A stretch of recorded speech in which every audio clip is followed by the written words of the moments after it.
Our royal correspondent Cameron Walker joining us now in the studio. And Cameron, you have some details coming through, official details now about the state funeral on Monday. We do. We have a lot more details about the state funeral on Monday. We know it's going to be a state funeral at 11 a.m. on Monday inside Westminster Abbey. We also know that there's going to be a private interment service where Prince Philip's coffin and Her Majesty the Queen's coffin will be buried together. This is Windsor rather than... Windsor Castle, at George VI Chapel in Windsor Castle. I'll tell you exactly how the proceeding is going to plan out to get to the point in Windsor Castle just now. So... This is obviously very detailed. Now, this is part of what Earl Marshal, the Duke of Norfolk's been working on. Yes, it is. So the Earl Marshal, the Duke of Norfolk, has actually released a few words, actually. And he says, "Let us be proud of how our country has come together at this time of an outpouring of grief, affection and gratitude for Her Majesty the Queen." He also says that it's a reminder of our strength, of our constitution and our constitutional political system here in the United Kingdom, that is, and I quote, "the envy of the world." That's from the Duke of Norfolk, Earl Marshal, who is organising all these state proceedings which are happening. And is this still Operation London Bridge, as they call it now, for Monday? There's the final part of it for the state funeral. Yes, so London Bridge is the whole code name for Her Majesty the Queen's death. We had Operation Lion yesterday for the ceremonial procession to Westminster Hall. I don't know exactly what the name is for the funeral. So, Cameron, it starts at 11 o'clock at Westminster Abbey. Yes, it does indeed. So Her Majesty the Queen's coffin in the morning before 11 o'clock is going to be taken from its current position inside Westminster Hall and then placed onto the state gun carriage, which was first used for Queen Victoria's funeral in 1901. And it's been used for Edward VII, George V, George VI, Winston Churchill and Louis Mountbatten. So all of these historic figures have been placed onto this state gun carriage. And it will not be pulled by horses, but by naval ratings. This is the difference to what we saw at the ceremonial procession. Correct. So the difference between state and ceremonial: state funeral pulled by sailors for gun carriage, ceremonial pulled by horses. I'm sure David Starkey in a moment will give you more details of the historical significance of that.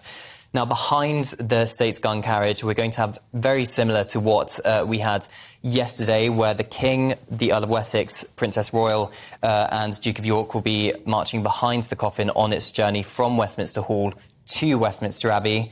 And then it's exactly the same order as we saw yesterday. So Peter Phillips, the Duke of Sussex, the Prince of Wales as well. Now, doors are going to be open from 8 o'clock in the morning for the guests of the funeral. The dignitaries and the world leaders and what... Exactly. Royals. We've also been told that the world leaders are going to be congregating at the Royal Hospital, Chelsea, ahead of the funeral.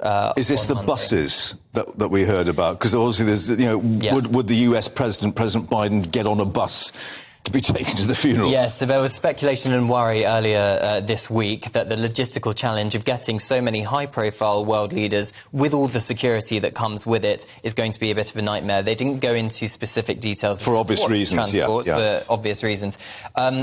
The guest list was fairly significant.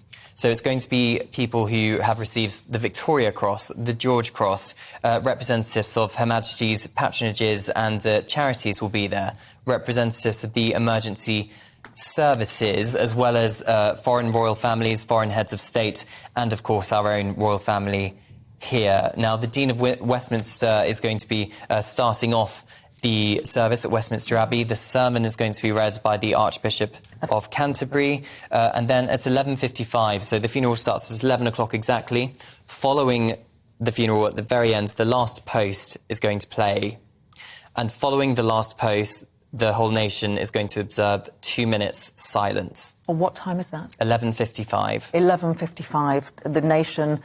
The nation will observe a 2-minute silence following the last post. Do we know, will the bell toll as well with Big Ben? There'd been a question mark as to whether that will happen as well. Yeah, so Big Ben is going to be tolling throughout, as well as following the funeral and the state procession up to Wellington Arch. And also the King, the Princess Royal, the Duke of York and the Earl of Wessex will mount a 15-minute vigil around the Queen's coffin as it lies in state. That's at 7:30 tomorrow evening. Of course, she's under her coffin is under constant vigil by members of the military, 24 hours a day. But tomorrow at 7:30 p.m, the King, the Princess Royal, the Duke of York and the Earl of Wessex will mount a 50-minute vigil. This is the Vigil of the Princes, as it's called. This has been nicknamed the Vigil of the Princes. That's not the official name for it, but yes, essentially it is. But this is in addition to, not in replacement of, the current people taking part in the vigil tomorrow evening. And we know, of course, that the Duke of York will be wearing his military uniform as an exception. He's obviously not a working member of the royal family anymore, but to pay homage to Her Majesty the Queen, he's been permitted to do so. So the Duke of Sussex is not expected to wear military uniform, Harry? So we don't have the Duke of Sussex, no, is not expected to wear any military uniform, but also we don't have any further details of any other vigils involving members of the royal family. The only one that's confirmed is this one happening at 7:30 tomorrow. Right. And have we got an indication then, after that silence and the last post, what's the process is for the Queen to be taken to Windsor for the interment? Then does that happen immediately, or will there be a procession of some nature? So there's another state procession. So Her Majesty's Queen's coffin will be put back onto the gun carriage, and a big procession is going to be happening the same route as we saw yesterday. So up Whitehall, 3 Horse Guards, up the Mall, and then it will go up Constitution Hill to the north side of Buckingham Palace. Buckingham Palace. Yeah, past Buckingham Palace to Wellington Arch, and there Her Majesty's coffin is going to be transferred onto the State hearse to be driven to Windsor Castle.